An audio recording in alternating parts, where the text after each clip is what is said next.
Good evening to all. आज इस video में हम बात करेंगे सीटेट 31 जनवरी 2021 जो कल का पेपर था आपका एम सीरीज को हम डिस्कस करेंगे। यहाँ पर पेपर सेकंड या अपर प्राइमरी लेवल का पेपर है आपका चाइल्ड डेवलपमेंट या सीडीपी। क्वेश्चन को हम सॉल्व करेंगे और जो फाइनल आंसर की आपकी आएगी उसमें आपको प्रोबेबल मैक्सिमम क्वेश्चन यहाँ पर मिलेंगे। जो आपका चाइल्ड डेवलपमेंट का फर्स्ट पेपर था प्राइमरी लेवल वाला और सेकेंडरी लेवल वाला, तो यहाँ पर दोनों जो पेपर का जो लेवल था आपका सीडीपी का बहुत अच्छा था। यहाँ पर क्वेश्चन आपके ज़्यादा लेंदी नहीं दिए थे और कॉन्सेप्चुअल दिए गए थे, तो यहाँ पर आप अच्छे से अटेम्प्ट किए होंगे। चलिए बात करते हैं हम चाइल्ड डेवलपमेंट एंड पेडागोजी, बाल विकास व शिक्षा शास्त्र, जूनियर और पेपर सेकंड है आपका। फर्स्ट क्वेश्चन है during the period of childhood development, बाल्यावस्था की अवधि में विकास होता है। तो यहाँ पर जो आपका सेकंड ऑप्शन करेक्ट रहेगा, is multi layered and complex, बहुस्तरीय एवं मिश्रित होता है, क्योंकि जब डेवलपमेंट होता है तो वो इस डायरेक्शन में आपका चलता है, फिजिकल, मेंटल, सोशल, इमोशनल। तो यहाँ पर सेकंड ऑप्शन आपका करेक्ट रहेगा। सेकंड क्वेश्चन है आपका zone of proximal development is, निकटस्थ विकास का क्षेत्र क्या है। तो यहाँ पर फर्स्ट ऑप्शन आपका करेक्ट रहेगा, the area between a child's current level of independence performance and the level of performance that the child could achieve with the help of adults and more skilled peers. बच्चों के वर्तमान स्तर पर स्वतंत्र प्रदर्शन एवं वयस्क व अधिक कौशल वाले समकक्षियों की सहायता से बच्चे उपार्जित किए जाने वाले प्रदर्शन के मध्य का क्षेत्र है। जोन ऑफ प्रॉक्सिमल डेवलपमेंट में बच्चे को कोई प्रॉब्लम आती है तो वो उस प्रॉब्लम में, उस एरिया में अपने निकटस्थ लोग जो पास के लोग होते हैं उनकी सहायता लेते हैं। थर्ड क्वेश्चन है आपका अकॉर्डिंग टू जीन पियाजे, children in formal operational stage. Jean पियाजे के अनुसार बच्चे अमूर्त संक्रियात्मक अवस्था में are capable of hypothetical deductive reasoning and propositional thought, परिकल्पित निगमनात्मक तर्क और प्रतिज्ञप्ति चिंतन में समर्थ हैं। फर्स्ट ऑप्शन करेक्ट रहेगा आपका। फोर्थ क्वेश्चन में आपका at which stage Lawrence Kohlberg's theory of moral development to do individuals believe that actively maintaining the current social system ensure positive human relationship and social order। Lawrence Kohlberg की नैतिक विकास के सिद्धांत के अनुसार व्यक्ति किस अवस्था में है जब वह विश्वास करता है कि वर्तमान सामाजिक प्रणाली को सक्रियतापूर्वक बनाए रखने से धनात्मक मानवीय संबंध और सामाजिक वर्ग सुरक्षित रहता है। तो यहाँ पर सेकंड ऑप्शन करेक्ट रहेगा आपका, the social order maintaining orientation, सामाजिक क्रम व्यवस्था अभिन्यास। फोर्थ क्वेश्चन है आपका which of the following is correctly matched pair of type of intelligence and state performance possibilities as पर Howard Gardner's theory of multiple intelligence. Harvard Gardner के बहुबुद्धि सिद्धांत के अनुसार निम्न में से कौन सा जोड़ा बुद्धि के प्रकार और अंतःस्थिति अनुपालन संभावना के अनुसार सही है। तो यहाँ पर बॉडी काइनेस्थेटिक एथलेटिक्स, शारीरिक गति संवेदना खिलाड़ी। स्थानिक का स्पेशल का मतलब यहाँ पर जो आपके गाइड होते हैं जिनको दिशाओं का ज्ञान होता है। इंट्रापर्सनल, जो आपके इंट्रापर्सनल में कौन से आते हैं जो आपके दूसरे की भावनाओं को समझ सकते हैं। लिंग्विस्टिक, जो आपके पोएट होते हैं, आपके राइटर होते हैं, ऑथर होते हैं। सिक्स क्वेश्चन है आपका अकॉर्डिंग टू ले बाइगोस्की के अनुसार language play an important role in cognitive development of children. बच्चे के संज्ञानात्मक विकास में भाषा एक महत्वपूर्ण भूमिका निभाती है। तो यहाँ पर फर्स्ट ऑप्शन करेक्ट रहेगा आपका। Now question number 7, in a progressive classroom assessment of learner during the process of teaching learning process. एक प्रगतिशील कक्षा में शिक्षण अधिगम प्रक्रिया के दौरान अधिगमकर्ताओं का मूल्यांकन। तो यहाँ पर आपको फोर्थ ऑप्शन टिक करना है, is a very important since it gives insight into children's understanding and helps the teacher to reflect on her pedagogy. बेहद महत्वपूर्ण है क्योंकि बच्चों की समझ की जानकारी देता है और अध्यापिका को अपने शिक्षा शास्त्र पर विचारने में सहायक होता है। तो यहाँ पर फोर्थ ऑप्शन करेक्ट होगा आपका। क्वेश्चन नंबर 8 की हम बात करते हैं। यहाँ पर an effective classroom strategy to reduce gender stereotyping and broadening development possibilities for all sexes is। कक्षा में सभी लिंगों में जेंडर रूढ़िवादिता कम करने और विकास के विस्तार की संभावनाओं को बढ़ाने के लिए प्रभावशाली पद्धति कौन सी है? तो यहाँ पर आपको फोर्थ ऑप्शन टिक करना है, forming mixed sex activity group and promote discussion, क्रियाकलाप के लिए मिश्रित लिंग समूह बनाना और विचार विमर्श को प्रोत्साहित करना। यहाँ पर जेंडर स्टीरियोटाइपिंग की बात की जा रही है, किसी एक जेंडर की तरफ हमको फोकस नहीं करना, एम्फेसिस नहीं करना है। तो हम यहाँ पर कोशिश करेंगे, हम जिन पेयर्स का निर्माण करेंगे, जिन ग्रुप्स का निर्माण करेंगे, उनमें दोनों मेल फीमेल की भागीदारी पार्टिसिपेशन इक्वल रहेगा। तो फोर्थ ऑप्शन करेक्ट है आपका। क्वेश्चन नंबर 9 की हम बात करते हैं, multilingualism in a classroom needs to understood as by the teachers. कक्षा को या अध्यापक को कक्षा में बहुभाषीयता को समझना चाहिए एक गुण और साधन के रूप में, एसेट एंड रिसोर्सेज। यहाँ पर फर्स्ट ऑप्शन आपका करेक्ट होगा। आपने सुना भी होगा कई जगह multilingualism as a classroom resource, तो यहाँ पर हम रिसोर्स के रूप में लेते हैं। क्वेश्चन नंबर 10 की हम बात करते हैं यहाँ पर, a child centred classroom is one in which, बाल केंद्रित कक्षा वह है जिसमें, बाल केंद्रित शिक्षा वह है जिसमें, बाल केंद्रित शिक्षा कौन सी होती है? चिल्ड्रन सेंटर, जिसमें स्टूडेंट या लर्नर की कैपेबिलिटी, उनकी एबिलिटी को ध्यान में रखते हुए उनके इंटरेस्ट, ठीक है, उनके, तो यहाँ पर कौन सा होगा आपका? फोर्थ ऑप्शन करेक्ट होगा। The teacher is flexible and caters to need of individual children. अध्यापक लचीला है और बच्चों की व्यक्तिगत आवश्यकताओं को पूरा करता है, जैसे बच्चे की नीड होगी उस तरह से वहाँ पर टीचर उनको ट्रीट करेगा। क्वेश्चन नंबर 11 यहाँ पे हम बात कर रहे हैं, according to which theorist cultural tools play an important role in cognitive development of children. किस मनोवैज्ञानिक के अनुसार बच्चों के संज्ञानात्मक विकास में सांस्कृतिक उपकरण एक महत्वपूर्ण भूमिका निभाते हैं? ये क्वेश्चन आपका पेपर फर्स्ट CDP में भी आया है, तो यहाँ पर आपका फर्स्ट ऑप्शन करेक्ट हो जाएगा, लेव विगोत्स्की, ठीक है, या Lev Vygotsky. Question number 12, which of the following is not a suitable learning material for students who are partially sighted. आंशिक दृष्टि बाधित वाले बालक या विद्यार्थियों के लिए निम्नलिखित में कौन सी अधिगम सामग्री उपयुक्त नहीं है? तो यहाँ पर आपका फोर्थ ऑप्शन करेक्ट होगा, स्मॉल प्रिंटेड वर्कशीट या छोटी मुद्रा वाली कार्यशीट। जो आपके पार्शियली ब्लाइंड हैं या पार्शियली साइटेड हैं उनके लिए लार्ज प्रिंट की बुक नेसेसरी होंगी और मॉडल उनके लिए नेसेसरी होंगे, talking book, field bulletin board भी उनके लिए ज़रूरी होंगे। तो यहाँ पर स्मॉल प्रिंटेड बुक्स आपका करेक्ट ऑप्शन हो जाएगा। Question number 13, the underlying believe behind inclusive education is. समावेशी शिक्षा के पीछे अंतर्निहित विचार है, तो यहाँ पर आपका हो जाएगा fourth option correct, the philosophy that all children have a right get equal education in a regular school. सभी बच्चों को नियमित विद्यालय में समान रूप से शिक्षा प्राप्त करने का अधिकार है। क्वेश्चन नंबर 14 की हम बात करते हैं यहाँ पर, needs of gifted and creative children can be addressed by. प्रतिभाशाली और सृजनात्मक बच्चों की आवश्यकताओं को किस प्रकार संबोधित किया जा सकता है? यहाँ पर हम बात कर रहे हैं क्रिएटिव और गिफ्टेड चिल्ड्रन जिनका IQ लेवल 110 के एबव है आपका, ठीक है।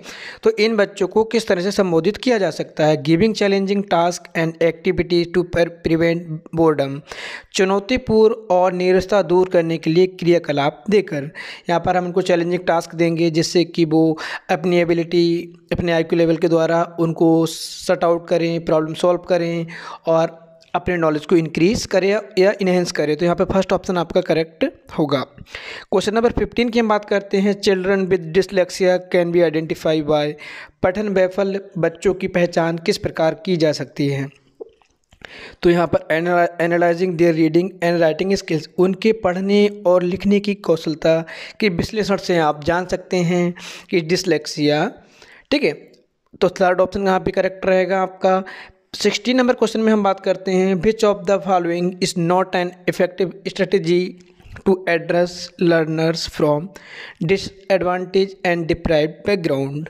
प्रतिकूल परिस्थितियों और वंचित पृष्ठभूमि वाले अधिगमकर्ताओं को संबोधित करने के लिए निम्न में से कौन सी पद्धति प्रभावशाली नहीं है। तो यहाँ पर सेकंड ऑप्शन आपका करेक्ट रहेगा, asking the learner to enrol for tuition outside of school so that the teacher does not have time to pay much attention to them. अधिगमकर्ताओं को विद्यालय के बाहर ट्यूशन पढ़ने के लिए कहना जिससे कि अध्यापक को उन पर अधिक ध्यान ना देना पड़े। तो यहाँ पर आपका करेक्ट होगा, क्योंकि यहाँ पर कौन सी प्रभावशाली पद्धति नहीं है। तो आप एज ए टीचर स्टूडेंट्स को आपको अपनी क्लास में उनके ऊपर पूरा अटेंशन देना है, उनके ऊपर फोकस करना है, उनकी कमजोरियों को हमको आइडेंटिफाई करना है, उनको हम रेमेडियल क्लास देंगे तो क्लास में ही देंगे, किसी भी बच्चे को हम कोचिंग के लिए ट्यूशन के लिए नहीं कहेंगे। तो यहाँ पर 16 का सेकंड ऑप्शन करेक्ट होगा। नेक्स्ट क्वेश्चन नंबर 17 की हम बात करते हैं। यहाँ पर physical and emotional health of children there learning, बच्चों के अधिगम में शारीरिक स्वास्थ्य और सांवेगिक अवस्था। यहाँ पर ऑप्शन ऑन होगा आपका second, plays an important role in, की एक महत्वपूर्ण भूमिका होती है। ठीक है, फिजिकल इमोशनल हेल्थ ज़रूरी होती है। फिजिकल हेल्थ अगर ठीक होगी तभी बच्चा वहाँ पर अपना जो उसका मेंटल है या जो मानसिक स्वास्थ्य है तभी वो एकाग्र रहेगा, कंसंट्रेट कर पाएगा। इमोशनल हेल्थ इसलिए ज़रूरी है क्योंकि अगर बच्चा इमोशनल डेवलपमेंट नहीं होगा वो चीज़ों को समझ नहीं पाएगा, वहाँ संवेगों को समझेगा नहीं और बहुत जल्दी उसके अंदर एंगर, फियर, इस तरह की चीज़ें आ जाएंगी। तो यहाँ पर सेकेंड ऑप्शन आपका करेक्ट होगा। 18 नंबर क्वेश्चन की हम बात करते हैं। To promote meaningful learning in the classroom a teacher should, कक्षा में अर्थपूर्ण अधिगम को प्रोत्साहित करने के लिए अध्यापिका को, तो यहाँ पर आपको बताना क्या करना चाहिए। तो क्या होगा, यहाँ पर विद्यार्थियों की सहायता करनी चाहिए, वे अपने मनोभावों और अभिप्रेरणों को सुव्यवस्थित कर पाएँ। और थर्ड आपका विद्यार्थियों में संवाद और परिचर्चा को प्रोत्साहित करना जिससे वे बहुपरिप्रेक्ष्य करने में सशक्त हों। Help student to regulate their own emotions and motivation. Second, third, promote dialogue and discussion among children to build multiple perspective. तो यहाँ पर फर्स्ट ऑप्शन आपका करेक्ट हो जाएगा, फर्स्ट एंड थर्ड। 19 क्वेश्चन की हम बात करते हैं। Learning is A and process, अधिगम एक प्रक्रिया है। तो यहाँ पर learning is complex active process, क्योंकि जो लर्निंग है आपकी कोई कॉम्प्लेक्स है, उसमें बहुत हमारे सामने बाधाएं आती हैं, बहुत कॉम्प्लेक्सिटी आती हैं जिनको हम पार करते हुए अधिगम को करते हैं। और एक्टिव रहता है क्योंकि लर्निंग आपकी एक कंटिन्यूस प्रोसेस है, तो हमेशा एक्टिव रहेगा, पैसिव वे में लर्निंग नहीं हो सकती है। तो फर्स्ट ऑप्शन आपका करेक्ट होगा। 20 नंबर की हम बात करते हैं। ए teacher should the social, cultural, religious and linguistic diversity in her classroom to facilitate meaningful learning। अपनी कक्षा में अर्थपूर्ण अधिगम को सुसाध्य बनाने के लिए अध्यापिका को अपनी कक्षा में सामाजिक, सांस्कृतिक, धार्मिक, भाषाई विविधता को चाहिए। तो यहाँ पर क्या होगा, समझना चाहिए, अंडरस्टैंड। थर्ड ऑप्शन आपका मे भी करेक्ट होगा। 21 की हम बात करते हैं। यहाँ पर it is important to create learning environment in the classroom rather than collaborate learning और कम्पिटिटिव आपका यहाँ पर होगा। ठीक है, कक्षा में प्रभावशाली अधिगम के लिए वातावरण की रचना करनी चाहिए बजाय। तो हम बच्चों के अंदर कौन सी फीलिंग डेवलपमेंट करेंगे कि वो कोलैबोरेटिव या सहयोगिक या कोऑपरेशन को डेवलप करेंगे। कंपटीशन की भावना को दूर रखना है। अगर हम कंपटीशन की भावना को बच्चे के अंदर डेवलप करते हैं तो हमारी लर्निंग सार्थक नहीं है, वो नेगेटिव कमेंट है आपका। यहाँ पर आप बच्चों को कोऑपरेशन के लिए कहेंगे, तो यहाँ पर फर्स्ट ऑप्शन आपका करेक्ट होगा। 22 की हम बात करते हैं। Which of the following is an example of effective motivational strategy to encourage students to learn, निम्न में से कौन सा उदाहरण विद्यार्थियों को अधिगम के लिए अभिप्रेरित करने के लिए प्रभावशाली पद्धति है। तो providing scaffolding specially when student learn new skill, पाठ उपलब्ध कराना विशेषकर जब विद्यार्थी कोई नया कौशल सीख रहा हो। यहाँ पर हम देखते हैं जब बच्चा कोई नई स्किल सीख रहा होता है, हम बच्चे को कोई नई चीज़ सिखा रहे होते हैं तो एज ए टीचर हम उसको सपोर्ट करते हैं, उसको कहीं प्रॉब्लम ना आए। तो ये पार्ट वाला क्वेश्चन स्कैफोल्डिंग वाला आपका फर्स्ट पेपर में भी आया था, तो यहाँ पर आपका फर्स्ट ऑप्शन करेक्ट होगा। 23 क्वेश्चन की हम बात करते हैं। Which of the following statement about children's thinking is not correct, बच्चों के चिंतन के विषय में कौन सा कथन सही नहीं है? तो children can not think of concept on their own and primary role of teacher is to provide information. बच्चों को प्रत्येक को स्वयं नहीं सोच सकते हैं और अध्यापक की मूल भूमिका होती है वहाँ पर कि उन्हें जानकारी उपलब्ध कराए। कोई कंटेंट, कोई टॉपिक बच्चे को पढ़ाना है तो वहाँ पर एज ए टीचर आपकी रिस्पॉन्सिबिलिटी है कि उस बच्चे को उस टॉपिक से संबंधित एग्जाम्पल, थ्योरी आप बच्चे को बताएं किस स्टेज पर क्या चीज़ होनी है। तो यहाँ पर आपकी जिम्मेदारी क्लियर करेंगे। सेकेंड ऑप्शन आपका यहाँ पर करेक्ट रहेगा। 24 क्वेश्चन की हम बात करते हैं यहाँ पर। चिल्ड्रंस फेलर इन स्कूल, बच्चों का विद्यालय में असफल होना क्या दर्शाता है? तो indicate that the school has not been able to cater to the needs and interest of the children. निर्दिष्ट करता है कि विद्यालय इन बच्चों की आवश्यकताओं और रुचियों की पूर्ति करने में समर्थ नहीं है। तो यहाँ पर आपका सेकेंड ऑप्शन में भी करेक्ट होगा।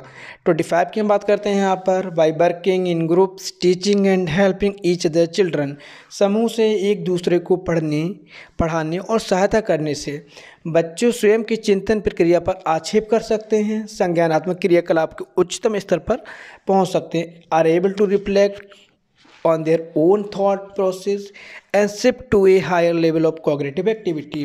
फर्स्ट ऑप्शन आपका करेक्ट होगा। 26 की हम बात करते हैं। In a classroom teachers adopt their pedagogy and vary assessment to cater to individual students.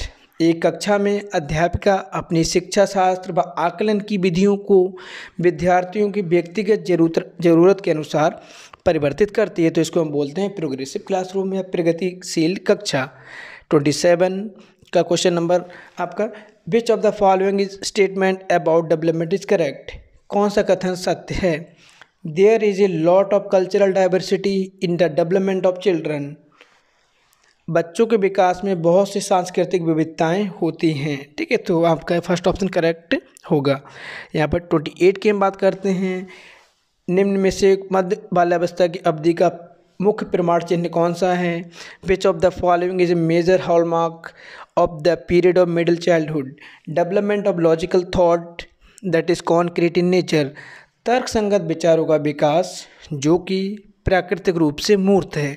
क्योंकि जब बाल्यावस्था होती है तो कॉन्क्रीट फॉर्म को ही वो वहाँ पर चीज़ों को समझ पाता है। धीरे धीरे उसके जब लास्ट स्टेज पे जाती है, आपकी लास्ट स्टेज कौन सी, फॉर्मल स्टेज, तो वहाँ पर उसका अब्स्ट्रैक्ट थिंकिंग उसके अंदर डेवलप होती है। 28 में सेकंड ऑप्शन करेक्ट रहेगा आपका। 29 बच्चों के सामाजिकरण में विद्यालय, फर्स्ट पेपर में भी आया था आपका, ये सेकेंडरी एजेंसी या द्वितीय कारक है। Last question 30 number, which of the following theorist propose that children's thinking is qualitatively different from that of adult? निम्न में से किस मनोवैज्ञानिक ने प्रस्तावित किया कि बच्चों का चिंतन गुणात्मक रूप से वयस्कों की अपेक्षा अलग होता है? तो यहाँ पर जीन पियाजे हैं आपके। ठीक है, तो फर्स्ट ऑप्शन करेक्ट रहेगा। इसी तरह अगर फर्स्ट पेपर के पेडागोजी की पेपर में और सेकंड पेपर के पेडागोजी के क्वेश्चन पेपर में कोई क्वेश्चन में अगर आपको कन्फ्यूजन है, कहीं पर आपको कोई प्रॉब्लम है, तो आप कमेंट कर सकते हैं, आपको वहाँ पर सॉल्यूशन देने की कोशिश की जाएगी। Thank you.